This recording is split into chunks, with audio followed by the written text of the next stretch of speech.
अंतरराष्ट्रीय युवा विद्वान, जैन दर्शन में यूनिवर्सिटी टॉप व गोल्ड मेडलिस्ट, जैन सिद्धांत एवं न्याय विषयों को सरलता से समझाने वाले, यूएसए, इंग्लैंड, ऑस्ट्रेलिया आदि अनेक देशों में जैन धर्म की महती प्रभावना करने वाले, पंडित टोडरमल पुरस्कार, युवा विद्वत रत्न आदि अनेक पुरस्कारों से सम्मानित मूर्धन्य विद्वान डॉक्टर संजीव कुमार गोधा जयपुर द्वारा जानिए धर्म का मर्म।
हरिहंत सिद्ध सूरी उपाध्याय साधु सर्व अर्थ के प्रकाशी मांगलिक उपकारी है। को स्वरूप जाने रागते बड़ी जो भक्ति काहे को न माए स्तुति को उचारी है।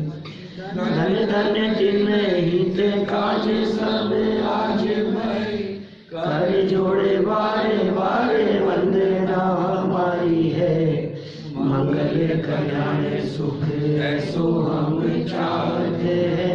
ओ मेरी ऐसी दशा जैसी तुमदारी है। ओ मेरी ऐसी दशा जैसी तुमदारी है। ओ मेरी ऐसी दशा जैसी तुमदारी है। अनेक जगहों पर घूमते फिरते हुए वापस यहाँ आ गए। 3 जगह के कार्यक्रम हुए। उनमें ग्वालियर में पंच कल्याणक प्रतिष्ठा महोत्सव में मुख्य प्रवचनकार के रूप में वहाँ रोजाना प्रवचन हुए। 6 दिन में 8 प्रवचन हुए। वहाँ 5 कल्याणक उनके ऊपर भी आहार दान पर भी विशेष प्रवचन हुआ। खैर ये सब चलती रहती है स्थिति। यहाँ जीवनधर कुमार की परिस्थितियाँ फिर बदल गई। कितने उतार चढ़ाव जीवन में आते हैं। ये बड़ी विचित्र है स्थिति। उदय के अनुसार परिस्थितियाँ बदलती रहती है। अभी थोड़े दिनों पहले उदय ऐसा खराब चल रहा था कि जीवनधर कुमार को बंद कर ली गई यहाँ में सिपाही। थोड़े दिन पहले की तो बात है। सिपाहियों ने पकड़ लिया, घेर लिया, पिता ने भी पकड़वा दिया और राजा के सामने पहुंच गए। और उदय इतना खराब आने की संभावना दिखी कि मृत्युदंड दे दिया जाए। अब क्या करें। एकदम परिस्थिति फिर बदल गई और यक्ष जो था, सुदर्शन नाम था ना उसका, वो सुदर्शन नामक यक्ष जो कुत्ते का जीव था, जो जीवनधर कुमार के संबोधन से देव बना था, उसने आकर रक्षा की और अपने क्षेत्र में ले गया। कहाँ पर? चंद्रोदय पर्वत पर। वहां जाकर के घुमाया फिराया और अभिषेक किया धूमधाम से, बहुत उत्सव से। और फिर उसके बाद वहाँ से जीवनधर कुमार ने यात्रा की भावना व्यक्त की। माने ये भी कैसी जबरदस्त बात है, जैसे हम लोग नहीं ऐसा करते हैं, किसी अनजान जगह पर कभी कहीं पहुँचे तो सबसे पहले तो वहाँ जाके पूछते हैं कि यहाँ दिगंबर जैन मंदिर है क्या, ऐसा होता है ना, यहाँ मंदिर कहाँ है, यहाँ मंदिर कितना दूरी पर है। इसी तरह से मानो जीवनधर कुमार ने भी वहाँ ये पूछा हो कि भाई घूमने फिरने की जगह कौन सी है, ये नहीं, पहले से ये बताओ मंदिर कहाँ है। फिर मंदिरों के दर्शन की भावना व्यक्त कर वहाँ सारे दर्शन कराए और अकृत्रिम चैत्यालयों की उन्होंने वंदना की। अब देखो उसके आगे यात्रा की अनुमति, यहीं से बढ़ना है ना आगे आपसे। 30 नंबर का श्लोक है 5वें अध्याय का और 258 नंबर का यह पेज है 258। मनीषितं हितान्वेषी ज्ञात्वा तस्य मनीषिष्य अनुमेने स देवोऽपि त्रिकालज्ञानी। हित के चाहने वाले उस देव ने भी बुद्धिमान उन जीवनधर कुमार की इच्छा को जानकर अनुमति दी। निश्चय से देव द्रव्य क्षेत्र काल भाव की मर्यादा सहित तीनों काल के पदार्थों को जानने वाले होते हैं। ये पढ़ ली थी क्या ये बात? नहीं? देखो, शुभ चिंतक यक्षेंद्र ने जीवनधर कुमार के अभिप्राय और भवितव्य को जानकर यात्रा के लिए अनुमति प्रदान कर दी, क्योंकि देवगति के देव भूत भविष्य संबंधी हजारों घटनाओं को अवधि ज्ञान द्वारा जानते हैं। माने अवधि ज्ञान का ऐसा स्वरूप है, भूतकाल भी स्पष्ट दिखने लगता है, भविष्य भी स्पष्ट दिखने लगता है। द्रव्य क्षेत्र काल भावों की मर्यादा सहित वे वर्तमान में अनुपस्थित पदार्थों को भी, वर्तमान क्षेत्र में अनुपलब्ध वस्तु को भी दिव्य ज्ञान के माध्यम से जान सकते हैं, देख सकते हैं। इनको देवों को भव प्रत्यय नाम का अवधि ज्ञान होता है। भव प्रत्यय, भव के निमित्त से जिन्हें ज्ञान हो, ऐसा। नारकियों को भी देव नार का नाम उपाधि है, भव प्रत्यय अधिक देव नार का नाम। देखिए विशेषार्थ, यक्षेंद्र ने जीवनधर कुमार के भविष्य को जानकर ही यात्रा की अनुमति प्रदान की है। यह सच है कि सज्जन पुरुष किसी को हठ पूर्वक कुछ करने के लिए बाध्य नहीं करते हैं।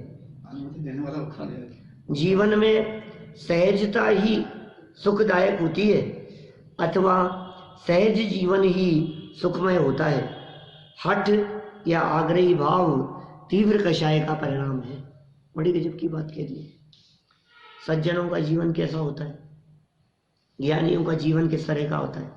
हठाग्रह नहीं होता है, बहुत सरलता होती है। हाँ तो हाँ ठीक है, कोई बात नहीं, ऐसा है तो ऐसा ठीक है, कोई बात नहीं, माने बलपूर्वक जबरदस्ती नहीं। और देखो कैसे अनुमति मांग रहे हैं, जैसा कि अभी बीच में बोला ना इन्होंने कि वो होता कौन है अनुमति देने वाला, ऐसी बात नहीं है भाई साहब। सज्जन व्यक्ति यदि किसी के घर में गए हैं तो ऐसे नहीं उठ करके चल देंगे, ऐसे कहेंगे कि अब हमें चलने, हम जाएं साहब, और इजाजत। देखो ये सज्जनता है। ऐसा नहीं कि तुम होते कौन हो हमें रोकने वाले, और सामने वाला यदि रोकता है तो रुक भी जाते हैं, 10 मिनट 15 मिनट और बैठो, चलो अब ठीक है कोई बात नहीं, कि नहीं नहीं आप तो चाय पी के ही जाना, अब बन गई चाय, अब 15 मिनट तो बैठना ही पड़ेगा आपको, ठीक है कोई बात नहीं, बैठो। अनुमति नहीं लेता है, ये ऐसे कहते हैं तुम होते कौन हो हमें रोकने वाले,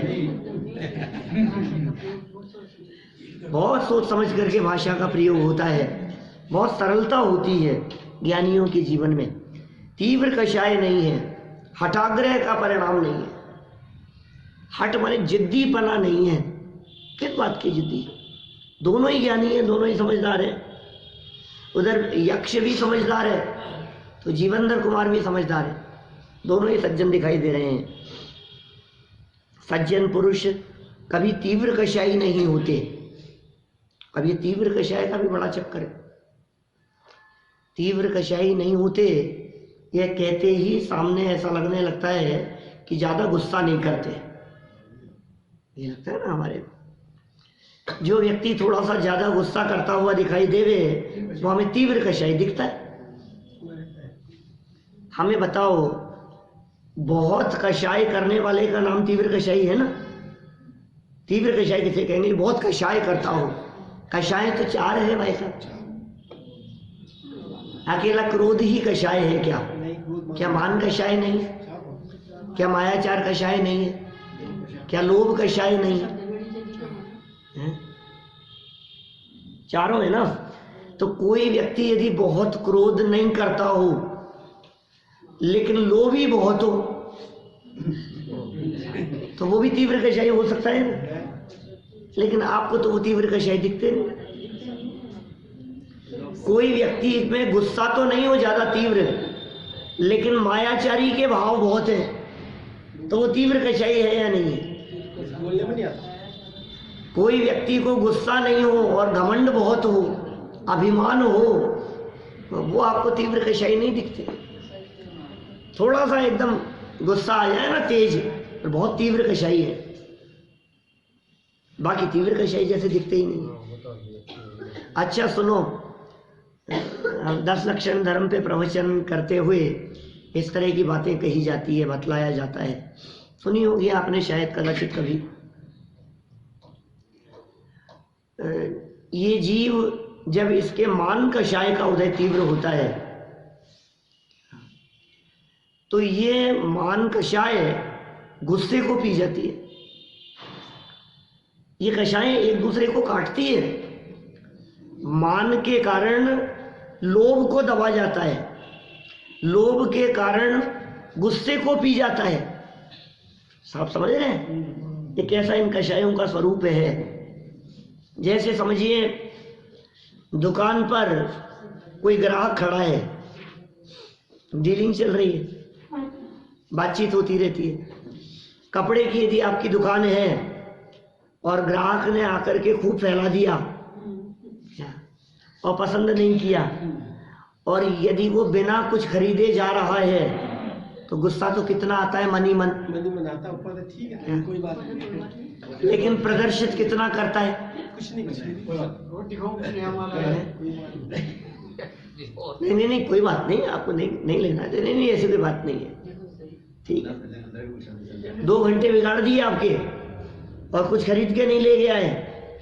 गुस्सा भले अंदर में आ रहा हो लेकिन गुस्से का प्रदर्शन नहीं होता है। किस वजह से? कि कोई बात नहीं, हो सकता है फिर आएगा। माने वो लोभ अंदर में बैठा है, वो लोभ ने गुस्से को दबा दिया, गुस्सा नहीं करने दिया। तो तीव्र कषाय है या नहीं है? दिखता तो नहीं, बात करने में तो मुस्कुराता हुआ दिखाई दे रहा है, मुस्कुरा करके विदा करता है। ठीक है सर, क्यों? अच्छा देखो, अब ये जो लोभ बैठा था ना अंदर में, इस लोभ ने गुस्से को दबा दिया। अब सुनना, लोभी व्यक्ति अपने लोभ के परिणाम स्वरूप धन को, पैसे को खर्च नहीं करता और जोड़ जोड़ कर इकट्ठा किए जाता है। फिर क्या होता है, कभी किसी समय एकदम मान कषाय उदय में आती है, तीव्र अभिमान। तो जितना पैसा जोड़ के जमाया था लोभ से, वो सारे पैसे को पानी की तरह बहाता है।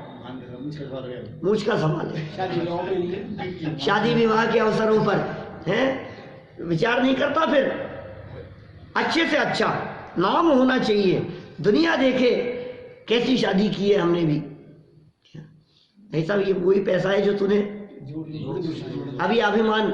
अब ये जो अभिमान कषाय है अंदर में, जगत के जीवों को दिख नहीं रही है, पता नहीं लगता है औरों को, तो कौन कहेगा उनको तीव्र कषाय? हुई नहीं, लगता ही नहीं है हमारे को। हमारा कहने का मतलब यह है कि क्या क्रोधी व्यक्ति ही तीव्र कषाई है? बाकी कषाय भी तो कषाय हैं, उनका ये जीव विचार ही नहीं करता। यहाँ कह रहे हैं ज्ञानी तीव्र कषाई नहीं होते, क्योंकि उनके क्रोध के साथ साथ और कषाएं भी मंद होती है। गुस्सा तो मंद है ही, और गुस्से की मंदता का भी हेतु बताते हैं हम आपको। क्रोध की मंदता का अर्थ यह नहीं है कि गुस्सा ही नहीं करते। अभी गृहस्थ है, अभी चौथे गुण स्थानवर्ती होगा ज्यादा से ज्यादा, है ना, बहुत अभ्यासी है और गुस्सा कम नहीं दिखता है। कि सुनो भाई, गुस्सा कितना करते हैं, कितना तेजी से करते हैं, इससे तीव्र कषाय का संबंध नहीं है। वो गुस्सा चला कितनी देर रहता है अंदर में, इससे तीव्र कषाय का संबंध है। क्या कहा? कितनी देर तक अंदर परिणाम रहते हैं उस गुस्से की जो डेंसिटी है, उस गुस्से का जो टाइम पीरियड है, स्थिति, कितने लंबे टाइम तक वो गुस्सा खींचा हुआ है, वो तीव्र है। बाहर में प्रतिकार नहीं दिख रहा हो, लेकिन अंदर में वो चीज बैठी हुई हो, वो गुस्से की तीव्रता है। गुस्सा ऐसा थोड़ी नहीं है आंखें लाल हो रही है, एकदम चिल्लाता रहेगा, बड़बड़ाता रहेगा, ये स्थिति तो बहुत कम होती है भाई साहब। लेकिन अंदर में वो गुस्सा ऐसा रहता है, नहीं नहीं, ये तो नहीं चलेगी। इसका मतलब ये है उनके प्रति वो तीव्र क्रोध मान करके बैठा है। ये नहीं पहुंचने चाहिए, ये पहुंच जाए तो हमारे को बर्दाश्त नहीं होगी बात। ये क्या है? ये तीव्र कषाय है।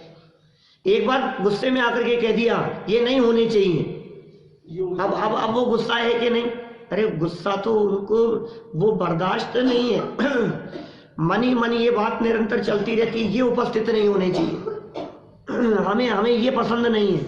ये तीव्र कषाय है, धारा प्रवाह रूप से चल रही है। वो गुस्सा आ गया एकदम तेज, और तत्व ज्ञान के अवलंबन से वो तेज गुस्सा 10-5 मिनट में ही शांत हो गया, तो वो तीव्र कषाय नहीं कहते उसे। आपका क्रोध, आपका अभिमान, आपका लोभ लालच आदि ये कितनी जल्दी खत्म हो जाता है, इससे निर्णय होता है कि आप मंद कषाई है। और कितनी लंबे समय तक चलता है, इससे निर्णय हुआ कि व्यक्ति तीव्र कषाई है। चले नहीं ज्यादा। ज्ञानियों के जीवन में क्रोध आदि कषाय लंबे समय तक चलती नहीं है, टिकी नहीं रहती है, बनी नहीं रहती है। देखिए, सज्जन पुरुष कभी तीव्र कषाई नहीं होते। अतएव यक्षेंद्र सुदर्शन ने अपने निवास पर ही जीवनधर कुमार को रखने की भावना छोड़कर उन्हें यात्रा के लिए अनुमति प्रदान कर दी। ऐसा होता है, बहुत सज्जन व्यक्ति, विशेष व्यक्ति कोई अपने घर में आए तो अपन अपने आप को धन्य महसूस करते हैं, और ऐसा तक भाव व्यक्त कर देते हैं कि मन तो ऐसा है कि आप कभी जाओ ही नहीं।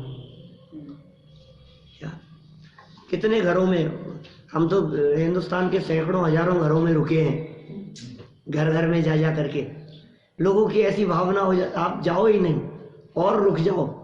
जा रहे हो तो ऐसा लगता है जी, उसको यक्ष को कैसा लग रहा है। हमारे यहाँ जीवनधर कुमार जैसे महापुरुष आए, कामदेव हैं, मोक्षगामी हैं, इसी भाव से मोक्ष जाने वाले हैं। थोड़े समय में स्वर्ग के देव आकर इनके मोक्ष का उत्सव मनाएंगे, और ये हमारे घर में आ गए, हमारा तो घर पवित्र हो गया। हम कितने भाग्यशाली हैं। अब ये जाने की भावना व्यक्त कर रहे हैं, थोड़ा और रुक जाओ ना। आपके रहने से हमारे को तत्व ज्ञान का लाभ मिल रहा है। आपके रहने से, आपके सानिध्य और समागम से, वो जीवनधर कुमार के समागम से, वो यक्ष, और वहां का पूरा अकेला यक्ष थोड़ी ना है, उसका परिवार है पूरा, उसका पूरा का पूरा समुदाय है, और अनगिनती देव है। अकेले ने थोड़ी ना अभिषेक कर लिया। धूमधाम से वहाँ घंटानाद किया गया, वहाँ अभिषेक किया गया, उत्सव मनाया गया, जय जयकार की गई, अनगिनती देव हैं। तो जितने समय तक जीवनधर कुमार रहेंगे तत्व चर्चा का लाभ मिलेगा। जाओ ही मत, लेकिन फिर भी क्या करें, अपना मोह, अपनी भावनाओं को छोड़कर उन्हें यात्रा के लिए अनुमति प्रदान कर दी। ऐसा हो जाता है, कर देते हैं आप भी। जब किसी की ट्रेन हो तो आप ही कभी कभी ये कह देते हैं घर से, आपके परिवार के 4 लोग रोकने, बच्चे रोकने की कोशिश, कभी कभी बच्चे ऐसे होते हैं ना, दूसरे बच्चों को देखकर नहीं ये तो नहीं जाएगा, 4 दिन से यहाँ रह रहे थे और रुकेगा यहाँ। घरों में ऐसी स्थिति बनती है ना।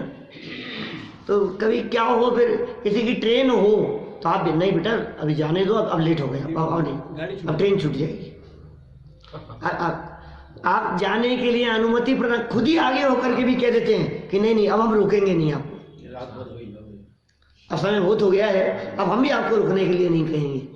तो यक्ष ने भी यहाँ क्या कह दिया, हम भी अब आपको रुकने के लिए नहीं कहेंगे, अपनी भावनाओं को छोड़कर यात्रा के लिए अनुमति प्रदान की। अब जीवंदर कुमार ने यहाँ से प्रस्थान किया। देखो, इदंतया पथोदंत मुपादिश्याथ सम्मत सुदर्शनेन सोयासीत् कृत्वा मित्रता।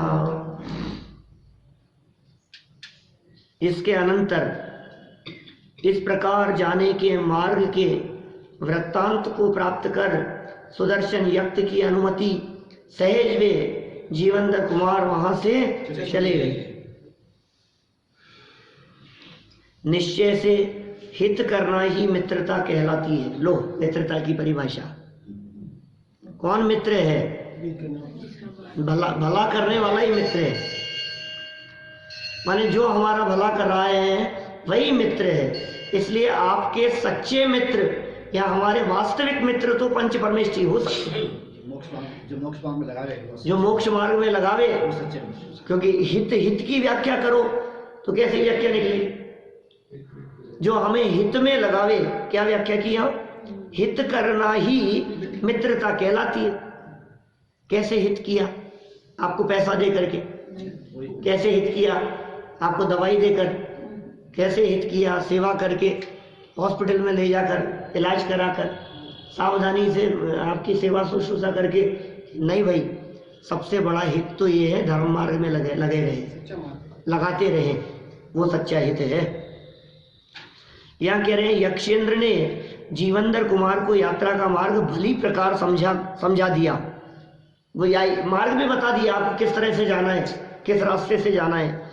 तदुपरांत जीवंदर कुमार ने यक्षेंद्र से अनुमति लेकर चंद्रोदय पर्वत के से यात्रा के लिए प्रस्थान किया। मित्र के प्रति हित बुद्धि ही मित्रता है। देखो आगे कथा। यक्ष सुदर्शन और जीवंदर कुमार परस्पर घनिष्ठ मित्र बन गए थे। कौन मित्र बन गए भाई साहब? यक्ष। थोड़े दिनों पहले क्या था ये? यक्ष कुत्ता था ये।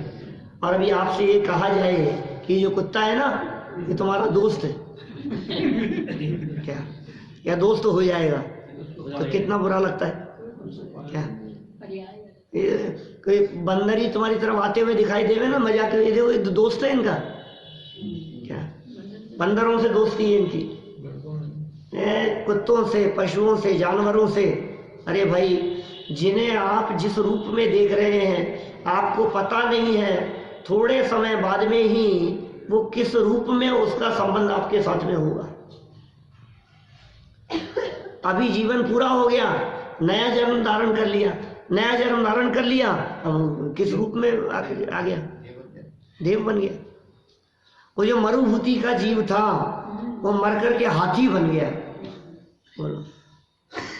और हाथी बन करके वो राजा अरविंद जो थे, जो मुनि बन गए थे, तो उनके साथ में उनका समागम हुआ। वहाँ किस रूप में मिले वो? वहाँ हाथी बन करके।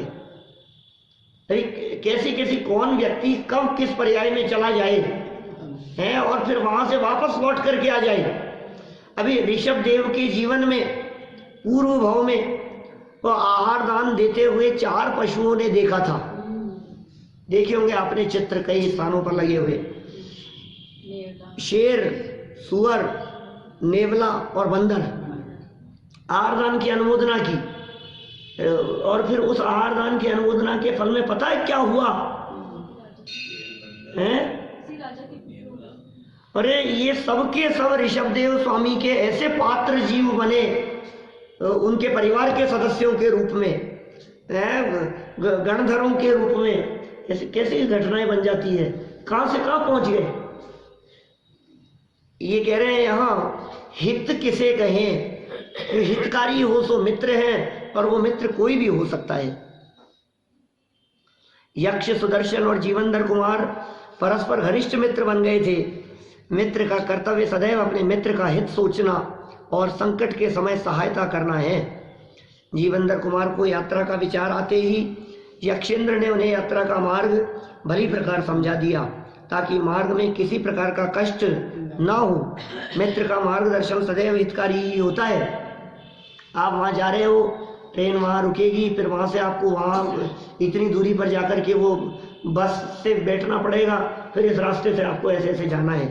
रास्ते में आपके भोजन की व्यवस्था, आप जिनके यहाँ रुके हैं और आप प्रस्थान कर रहे हैं, तो आपके लिए नाश्ता, आपके लिए भोजन व्यवस्था कर, मेहमान आपके यहाँ आए थे, सारी व्यवस्था करते हैं ना आपके मार्ग की, सारी व्यवस्था कर दी यहाँ सुदर्शन ने। और फिर जीवनधर कुमार ने अकेले ही यात्रा का प्रारंभ किया। अकेले एकाकी व्यहरत् स्वामी निर्भयो वितस्ततः नैश्वर्य भूतानां भीतिर्केसरी नामी। इन जीवनधर कुमार ने भय रहित इधर उधर अकेले विहार किया। डर नहीं है कोई भी, अकेले जा रहे हैं जंगलों में, पहाड़ों पर। क्या कहाँ है वो, तो चंद्रोदय पर्वत से निकले हैं वहां से। अभी कहे आपसे अकेले चले जाओ, तो अकेले घबराहट होती है। शिखर जी पहाड़ की वंदना के लिए भी अकेले जाए ना, तो कोई ना कोई तो दो जने, अकेला छूट जाए तो भी घबराहट होती है, जबकि इतने यात्री हैं। क्या अपना नहीं है कोई भी। देखो, निश्चय से अपने पराक्रम से सहित पुरुषों को सिंहों की तरह भय नहीं होता। पराक्रमी है, उन्हें किस बात का भय है। जीवनधर कुमार अकेले ही सर्वत्र निर्भय होकर भ्रमण करने लगे, क्योंकि पराक्रमी सिंह के समान अपने पराक्रम से ही रक्षित पुरुषों को किसी का भय नहीं रहता है। निर्बल व्यक्ति को ही दूसरे की सहायता की आवश्यकता होती है, और वे ही दूसरों का साथ चाहते हैं। जीवनधर कुमार को स्वयं ही सिंह के समान पराक्रमी और समर्थ हैं, अतः वे निर्भय होकर अपने इच्छित स्थानों की यात्रा अकेले ही सहजता से करने लगे। जहाँ जहाँ उनको जाना था वहाँ की यात्रा वे अपने आप ही करने लगे। ज्ञानी अज्ञानी की मनोदशा देखो। एकाकिनोऽपि नोद्वेगो मशीनस्तस्य जातुचित् विक्रियायै विमूढानां संपदा पल्लवादपि। अकेले जितेंद्रिय उन जीवनधर कुमार को कभी भी उद्वेग नहीं हुआ। अकेले थे, जितेंद्रिय थे, इंद्रियों को जीतने वाले थे, कभी उद्वेग नहीं हुआ। निश्चय से अज्ञानी मूर्ख पुरुषों के ही संपत्ति विपत्ति के लेश मात्र से चित्त में विकार उत्पन्न हो जाता है। संपत्ति हो चाहे विपत्ति हो, अज्ञानी जीवों के चित्त में तो विकार उत्पन्न हो जाता है। विपत्ति के आने पर भय हो, शोक हो, और संपत्ति के मिल जाने पर हर्ष हो, गुमान घमंड हो।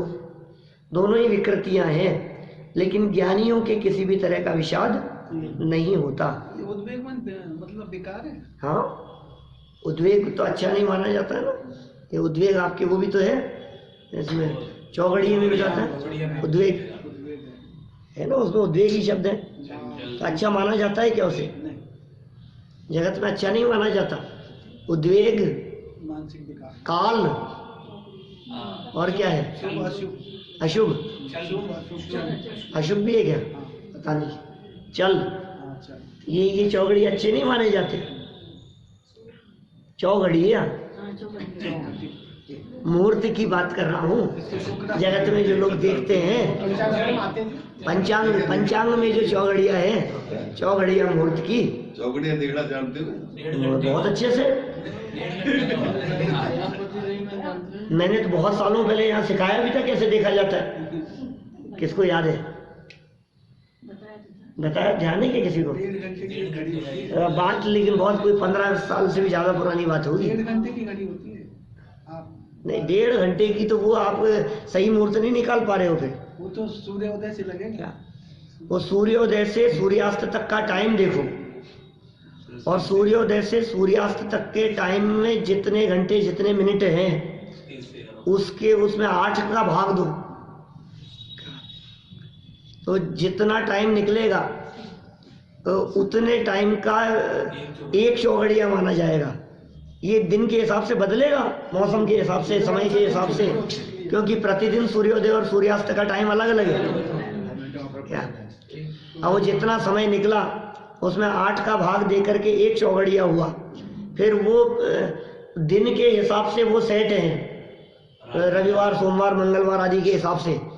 फिर उस दिन जिस दिन का देखना है, उस दिन यदि मंगलवार है तो वो मंगलवार के दिन का पहला चौघड़िया वहाँ लिखा है। तो सूर्योदय के समय में वो जो आए थे ना मिनट, उसको सूर्योदय के समय में जोड़ो क्या, तो वो उतने समय तक तो वो पहला चौघड़िया। फिर दूसरा, उसके बाद तत्काल 1 मिनट बाद से वो नेक्स्ट टाइम वो दूसरे का होगा। ये तो प्रतिमा आदि विराजमान करते हैं ना, जैसे वेदी प्रतिष्ठा वगैरह में, तो वो मुहूर्त चौघड़िए के हिसाब से देखकर वो प्रतिमा आदि विराजमान की जाती है। देखो खैर कोई बात नहीं, ये उलझने जैसी चीजें नहीं है सच में। तो दिमाग मत लगाओ, बात बात में आप चौघड़िया देखने लगो।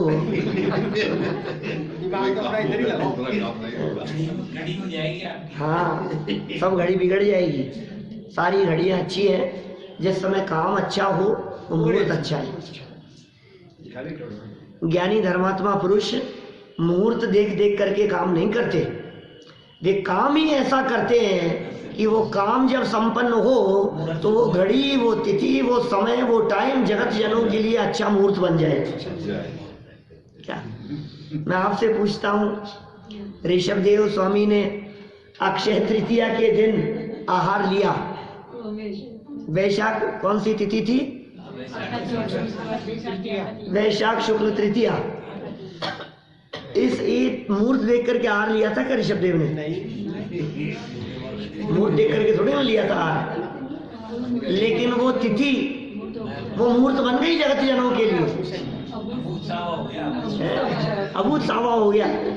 आखा तीज, अक्षय तृतीया का दिन, इक्षुरस का आहार हुआ, काम अच्छा हुआ तो वो दिन अच्छा हो गया। दिन देख करके आहार नहीं लिया। मैं आपसे पूछता हूँ, महावीर स्वामी ने चैत्र शुक्ला त्रयोदशी के दिन जन्म लिया तो सोच समझ के लिया था क्या? या आज ही जन्म लेना है?